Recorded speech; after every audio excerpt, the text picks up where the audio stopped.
नमस्कार, insight tonight कार्यक्रम में आपका स्वागत है और हम इस स्वागत के साथ-साथ ये देख रहे हैं कि जो गर्मी है वो आती है तब हम उसको स्वीकार करते हैं, जब बरसात आती है तो हम उसको स्वीकार करते हैं। पर ज़िंदगी में जिस तरह का घटनाक्रम होता है, हम बचपन से जवानी की तरफ बढ़ते हैं, जवानी से और आगे जा रहे होते हैं, उसको ठीक से स्वीकार नहीं करते हैं।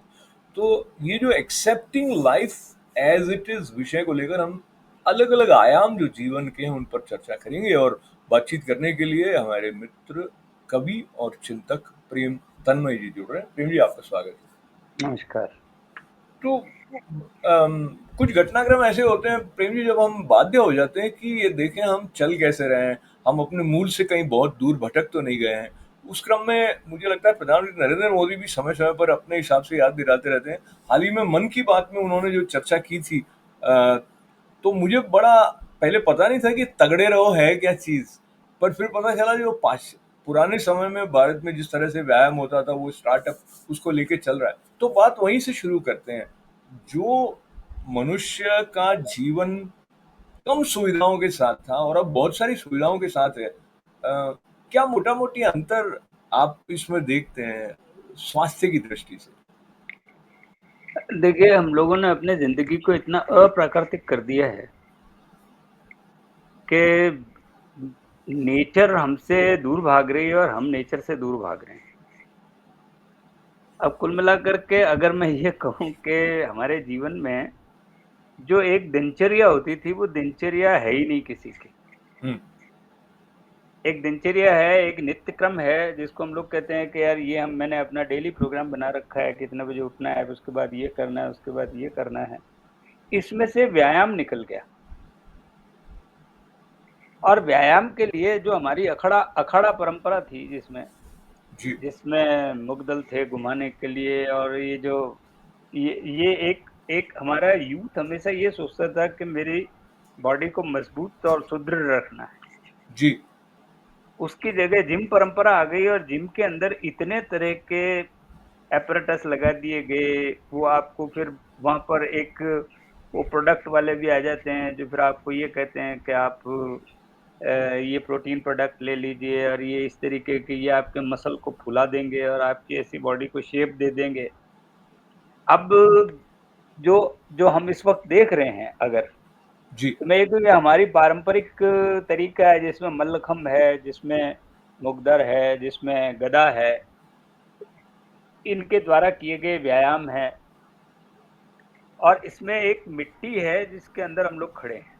जी, जी, अब वो जो सॉइल पूल वाली परंपरा है ना हमारी, जी, कि मिट्टी से जुड़े रहें, तो आप जड़ से जुड़े रहेंगे।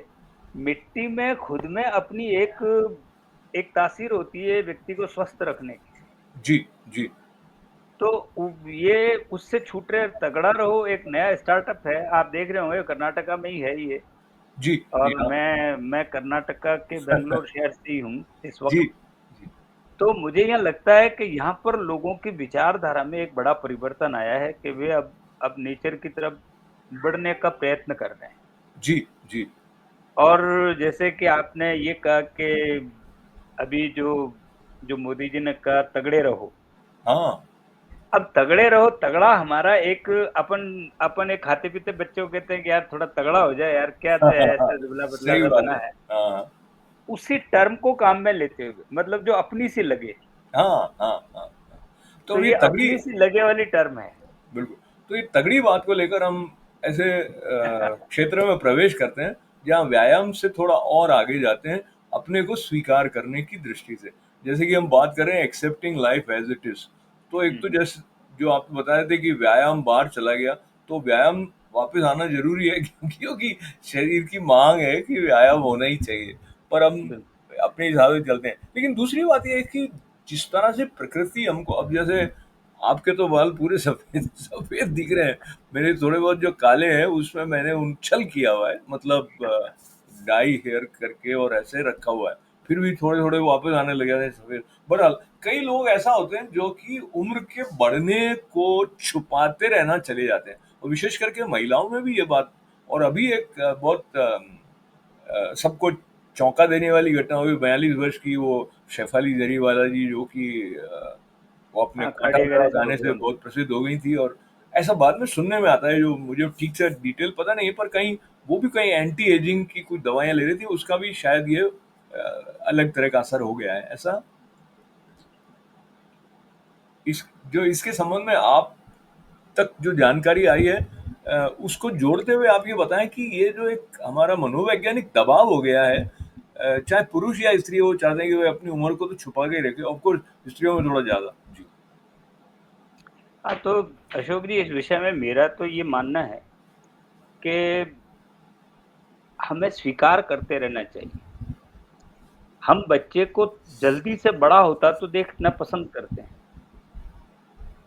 फिर उसको प्रौढ़ होते हुए देखना पसंद नहीं करते, और प्रौढ़ को बूढ़ा होते हुए देखना बिल्कुल पसंद नहीं करते। तो ये समझ नहीं आता है कि जब हम बच्चे को बड़ा होना देखना पसंद करते हैं, हम ये रोज पौधे को नापते हैं कि कितना बड़ा हुआ, और उसकी कद को नापा जाता है कि आज इसने कितनी हाइट ली। तो अगर उम्र पर जाकर के, और अगर वो अपनी उम्र उस पर आने लगती है, तो इसको स्वीकार कर लेने में क्या हर्ज है। हम्म। हम्म। जैसे आप देख रहे हैं कि मैंने बालों के ऊपर कभी जो है इसका प्रयोग नहीं किया, और मैं चाहता भी नहीं था कि प्रयोग किया जाए, क्योंकि मुझे नहीं लगता था कि इसकी ज़रूरत है। अगर नेचर ने मेरे बालों को बदलना शुरू किया है, हम्म। तो इस बदलाव को स्वीकार कर लिया जाना चाहिए, इसमें क्या हर्ज है। और जब मैंने स्वीकार कर लिया, तो मुझे देखने वाले लोग भी स्वीकार कर लेंगे। देखिए, मैं थोड़ा सा सेगवे करता हूँ, फिर वापस इधर आ जाएंगे। बिल्कुल जो आ जाइए। कुछ बाजार हमारे सामने प्रोडक्ट्स लेकर आता है, और वो हमारी इमेज के साथ जिस तरह से चिपका देता है, चाहे कई तरह के क्रीम है, वो कहेंगे आपके रिंकल्स नहीं पड़ेंगे, या वो कहेंगे ये अलग अलग तरह के विज्ञापन उस प्रकार से आते हैं। हाँ। और हमें ऐसा लगता है कि ऐसा होना ही शायद आवश्यक है, लय मिल ही रहे हमारी समय के साथ में उसके लिए। तो ये एक मानसिक जो दबाव पड़ जाता है, वो हमें कई बार ऐसी जगहों पर ले जाता है, जिसकी अभी मैं चर्चा कर रहा था। तो इससे बचा कैसे जा सकता है, स्पष्टता मैं कैसे? मैं बिल्कुल ये चाहता हूँ कि ये मानसिक रूप से पहले तो मेंटल हेल्थ बहुत ज़रूरी है। अगर आपकी मेंटल हेल्थ सही है, क्योंकि आदमी बीमार दिमाग से पड़ता है। मेरा ऐसा मानना है कि अगर वो मेंटल हेल्थ अपनी ठीक कर ले, जिसको हम कहते हैं कि आत्मशक्ति, जिसको कहते हैं आत्मबल, हम्म। वो जो आत्मबल है अगर आप में, तो फिर आपको शारीरिक क्षीणताओं की आभास नहीं होता, और आप एक जिंदा-दिल व्यक्ति होते हैं, और हर समय आप जिंदा-दिल दिखाई देते हैं। हम्म। तो आपको स्वीकार करना पड़ेगा कि अब मेरे में एज का इफ़ेक्ट है, तो उस एज के इफ़ेक्ट को स्वीकार करो, क्योंकि बच्चे तो आपको अंकल जी कहना शुरू कर ही देंगे। आपकी बात से मुझे अभी थोड़ी देर पहले यही याद आ रहा था। देखिए, ऐसे तो मजाक में ये चलता है, लेकिन वो एक जुमला है, वो बहुत कहते हैं, आंटी मत कहो ना।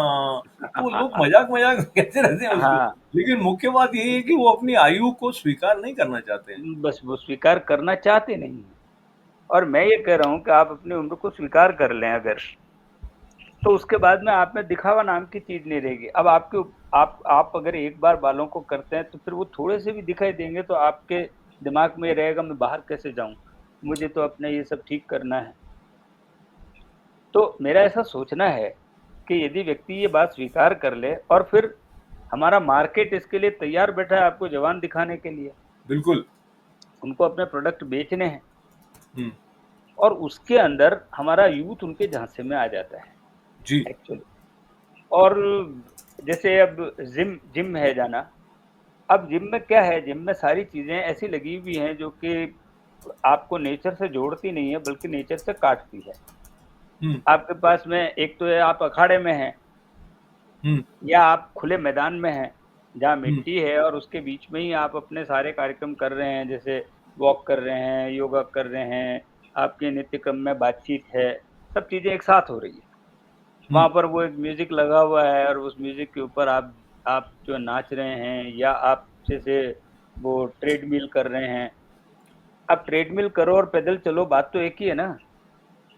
हाँ, वैसे कई लोग लिखते हैं कि ये पहले साइकिल पर जाने में गरीबी मानते थे, और अब लोग पैसे देके साइकिल चला रहे होते हैं वहां जाके। पर बिल्कुल।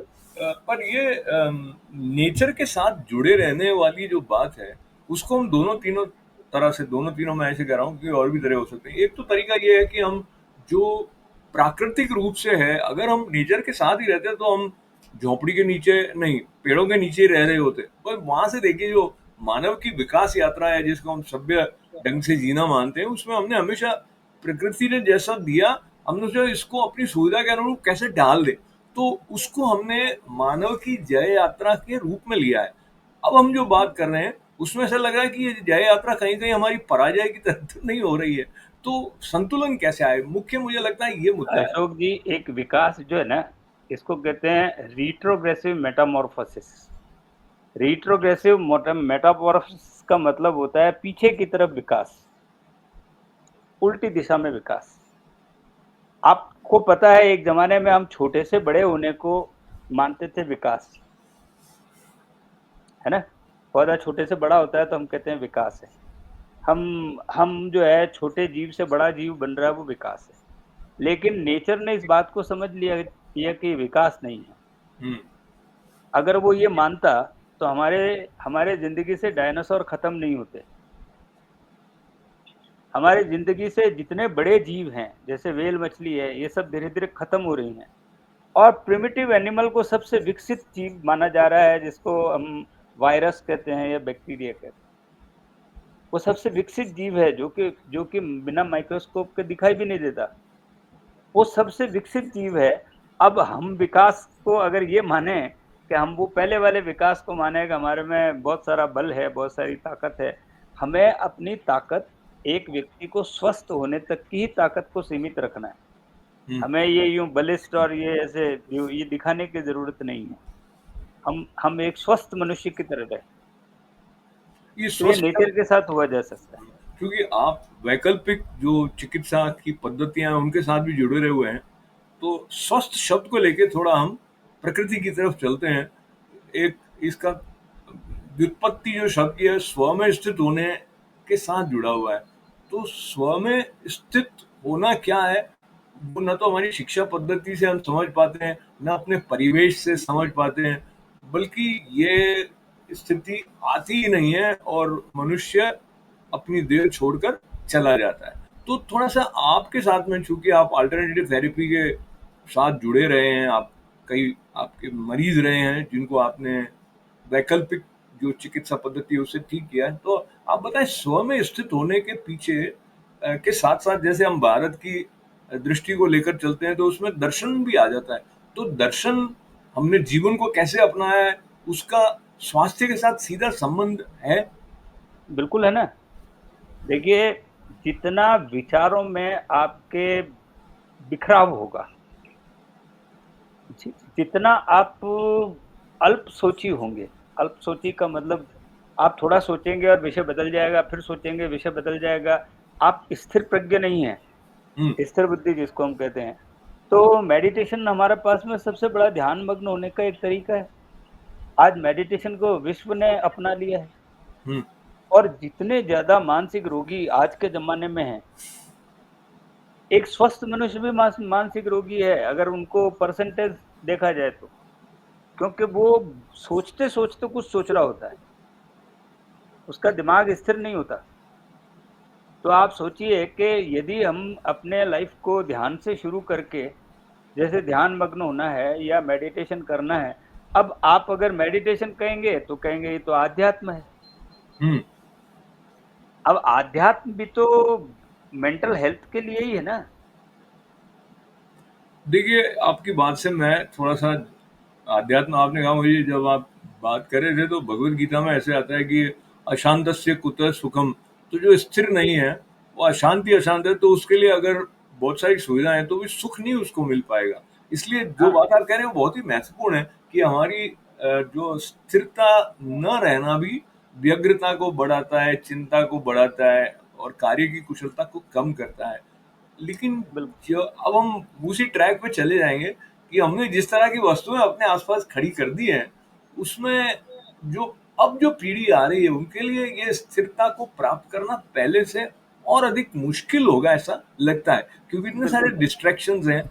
और अब मतलब इसमें सिर्फ बच्चों की बात नहीं है, बड़े बड़े हैं वो रील में मतलब कई घंटे निकल जाते हैं, और क्यों ना निकले, उन्होंने बनाया ही इस प्रकार से है। तो इसके स्वास्थ्य पर क्या असर पड़ता है आप देखते हैं। और मुझे जोड़ना बिल्कुल, है। बिल्कुल। मैं आपको बताऊँ, जी, निम्हांस निम्हांस जो है यहाँ पर अभी, जो न्यूरोलॉजी का सबसे बड़ा केंद्र है जी, बेंगलोर में, निम्हांस में एक पूरा एक वार्ड खुला है जो कि ये जो गैजेट्स हैं इनका इफेक्ट बॉडी पर क्या आ रहा है इस पर लेकर के जी।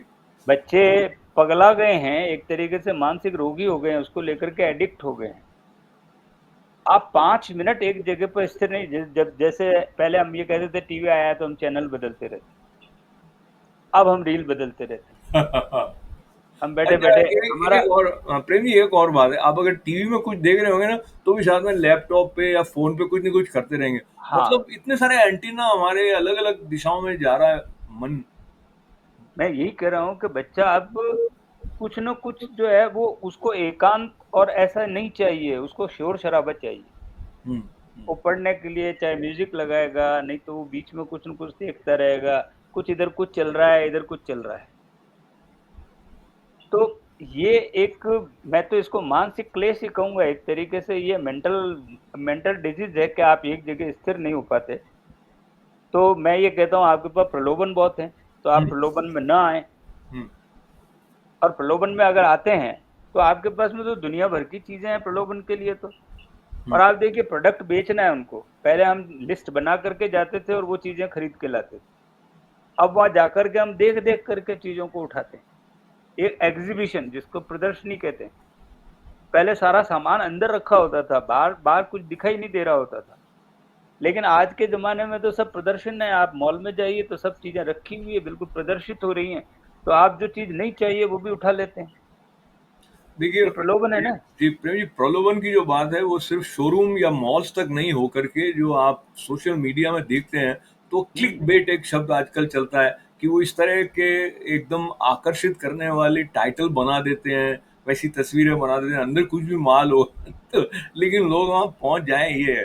हाँ, तो हाँ, हमें हमें ऐसा हो गया है कि जीवन का अर्थ दिखावा ही हो गया, वो कहीं न कहीं अचेतन में ऐसा लगता है। और बिल दि एक तो दिखावे की तरफ हम आकर्षित होते हैं और हम जीते भी ऐसे कि दिखाना है। मतलब अनुभूति तक पहुँचने की जो हमारी यात्रा है, वो कहीं न कहीं धीरे-धीरे कम होती जा रही है या लुप्त होती जा रही है।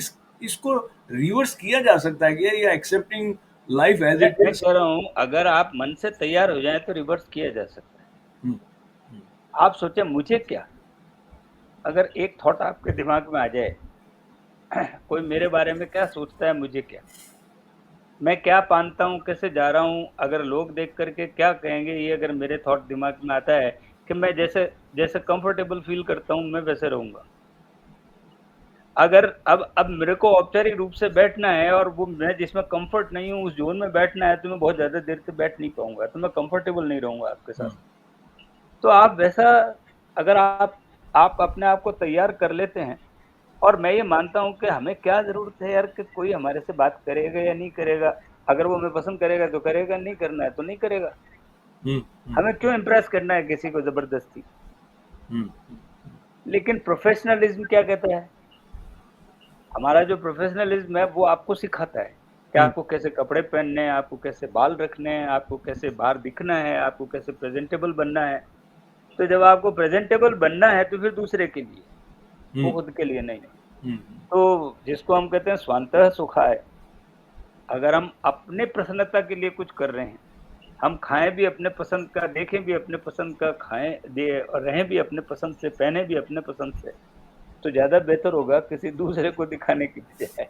एक्चुअली स्वतंत्रता तो वहीं पर है जब आप अपने जो इच्छा के अनुसार कर रहे हैं, चाहे कपड़े पहनना है या खाना है या कहाँ जाना है, क्या करना है। लेकिन दिखावा जो है वो बहुत अधिक एक हमारा जीवन का ऐसा अंग बन गया है कि उसको अलग हटा के देखना बहुत ही मुश्किल है। पर ये चिंता इसकी अगर होने लगेगी तब शायद हम दूसरी तरह से देखना शुरू करेंगे। लेकिन वहाँ तक पहुँचना बहुत ही मुश्किल है प्रेम जी, क्योंकि जो प्रतिस्पर्धा है और ये जिसे कहते हैं कि आपका पीयर प्रेशर है, और दूसरा ये है कि आप पिछड़ ना जाओ यदि आपने ऐसा न किया तो, जो भी आपका ग्रुप होता है उसके, तो ये जो स्वतंत्र चिंतन वाली स्थिति है, उसके लिए क्या कुछ किया जा सकता है? जैसे मैं, देखिए, जी, मैं आपको बताऊँ अशोक जी, आपने कोरोना पीरियड में कितना सीखा होगा?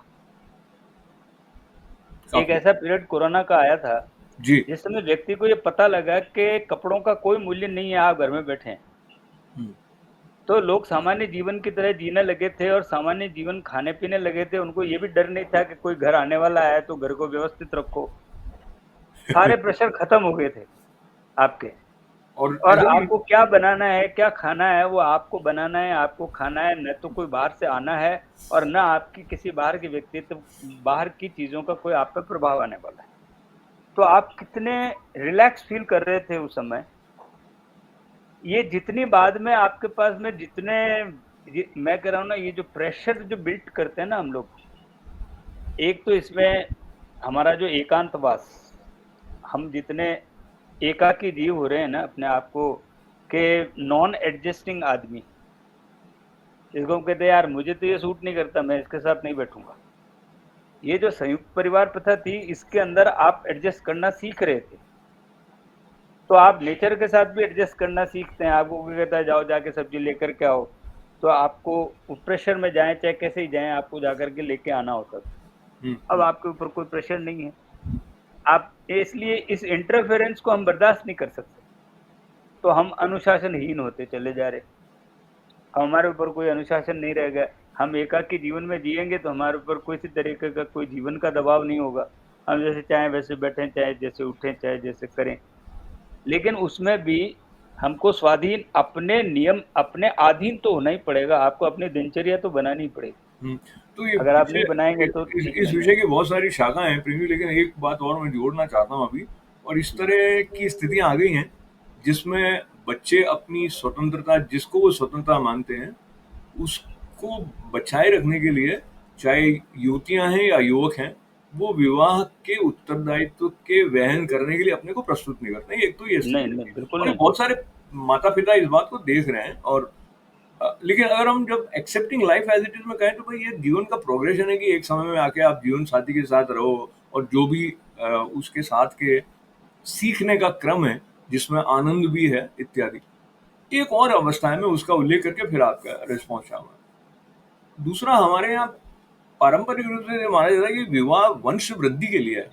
तो पति-पत्नी साथ होंगे तो संतानोत्पत्ति होगी, तो आगे बढ़ेगा। अब ऐसे भी कुछ हैं जिन्होंने विवाह तो कर लिया, लेकिन युवक-युवती दोनों किसी कारण से, जिसको कि पेरेंट्स नहीं समझ सकते, समाज नहीं समझ सकता, वो ये निर्णय ले लेते हैं कि वो संतान उत्पन्न नहीं करेंगे। तो बिल्कुल, ये नेचुरल है क्या? आप क्या समझते हैं दोनों स्थिति? मैं आपको बताता हूँ ये बिल्कुल नेचुरल नहीं है। ये नेचर के अगेंस्ट में ही है। हुँ। अगर मदर को मदर नहीं बनना है, तो मदर तो फिर हुई नहीं उसको ना फिर। अगर उसको मदर मदर को मदर नहीं बनना है, नहीं, और मदर तो कहाँ हुई उसके फिर वो? हाँ, तो मदर तो हुई नहीं ना। हाँ, तो मैं यही तो कह रहा हूँ, उसके अंदर मातृत्व नाम की चीज़ ही नहीं है। हाँ। अगर फेमिनाइन फेमिनाइन तो तभी हम कहेंगे जब वो आगे उत्पत्ति करने के लिए तैयार रहे। अजी, ये बड़ी कंट्रोवर्शियल बात है आज के समाज में। नहीं, ये कंट्रोवर्शियल नहीं है, मैं आपको बताऊँ अच्छा।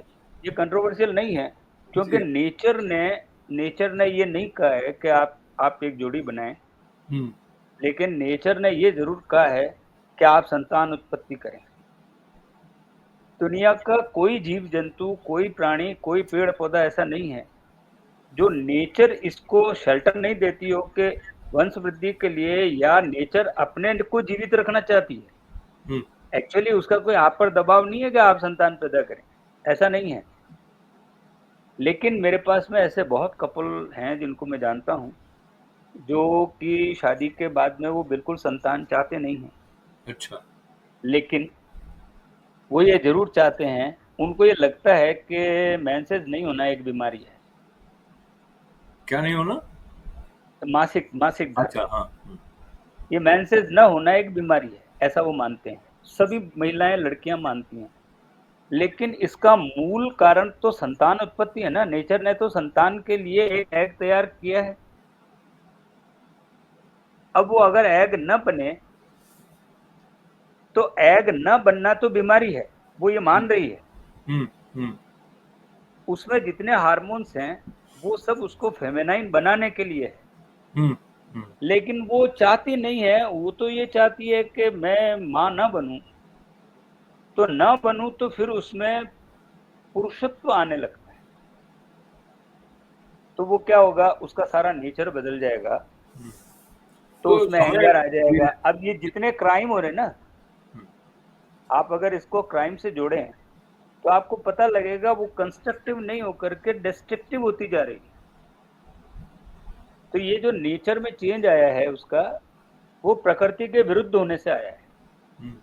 तो प्रेम जी, विषय बहुत ही विस्तार की माँग करता है और संभव है इस पे कोई विशेष दृष्टिकोण लेकर हम और भी चर्चा करें। हमारे दर्शक भी अ, कुछ और सोचने के लिए बाध्य हुए होंगे कि क्या हम जीवन जैसा है उसको वैसे स्वीकार कर रहे हैं, और पहले तो हम जीवन हमारे लिए जो-जो उपहार लेकर आता है उनको हम समझ रहे हैं, उनको एप्रिशिएट कर रहे हैं। ऐसी स्थिति में हम होंगे तो संभवतया हम प्रकृति के साथ अधिक अनुनादित होंगे, और भारतीय दृष्टि से कहें तो जीवन को यज्ञ बनाने की दिशा में हम सोचेंगे। प्रकृति के साथ हमारा जो एक लयान्वित होना है, वो अधिक अ, सकारात्मक रूप से संभव हो पाएगा। तो चलते-चलते 30 सेकंड में यदि आप कुछ और जोड़ना चाहें तो? हाँ, तो मैं आपको जैसे कहता हूँ, हम बुके भेंट करते हैं ना, वो एक पुष्प गुच्छ होता है। तो वो क्या है कि नेचर को आपको भेंट करना है। अब हमें पुष्प गुच्छ की जगह एक प्लांट देने की परंपरा आ गई। जी। ये एक सुखद परिवर्तन है। मैं ये सुखद परिवर्तन देख रहा हूँ कि अब लोगों को पुष्प माला पहनाने के बजाय, पुष्प देने के बजाय हम पौधा दे दें। अच्छा, ऐसा हो रहा है। हुँ। हाँ, ऐसा हो रहा है। भारत में तो अब मतलब मैंने ये बहुत देखा है कि अब लोग प्लांट देते हैं। अब प्लांट में भी आप चाहे जो दीजिए, चाहे वो मनी प्लांट दीजिए अगर मनी माइंडेड हैं तो। आप तुलसी प्लांट दीजिए अगर आध्यात्मिक हैं तो, और आप हेल्थ प्लांट दीजिए, कोई भी जैसा भी प्लांट आप चाहें आप दे सकते हैं। लेकिन प्लांट देने की परंपरा को मैं सुखद परिवर्तन मानता हूँ कि हम बहुत ही वापस सही, नेचर की तरफ जा बिल्कुल रहे हैं। सही बिंदु पर आ गई है बात हमारी प्रेम जी, क्योंकि जो वृक्ष हैं, वो जीवन का एक बहुत मुखरित प्रतीक की तरह है। जड़ों से भूमि जैसा जुड़ने हम, की परंपरा है। बिल्कुल, बिल्कुल। तो आकाश छूने की तरफ हम बढ़ने की जो हमारी आंतरिक कुलाहट रहती है, उसको इधर-उधर की बातों में गँवाए नहीं। जीवन विकास के अनुभव, अवसर, प्रेरणाएँ जो लेकर आता है, उनको हम देखें और अपनाएँ, ऐसी प्रार्थना करते हुए बहुत सारी मंगल कामनाएँ। प्रेम जी, आपका बहुत सारा आभार है। आपने बिल्कुल, इतना बिल्कुल। गहन विषय और इतने सरल ढंग से महत्वपूर्ण बिंदु बहुत-बहुत धन्यवाद। आपने शुभ किया। आप सबको मंगल कामनाओं के साथ पुनः आभार। अनुमति दें। नमस्कार। जी।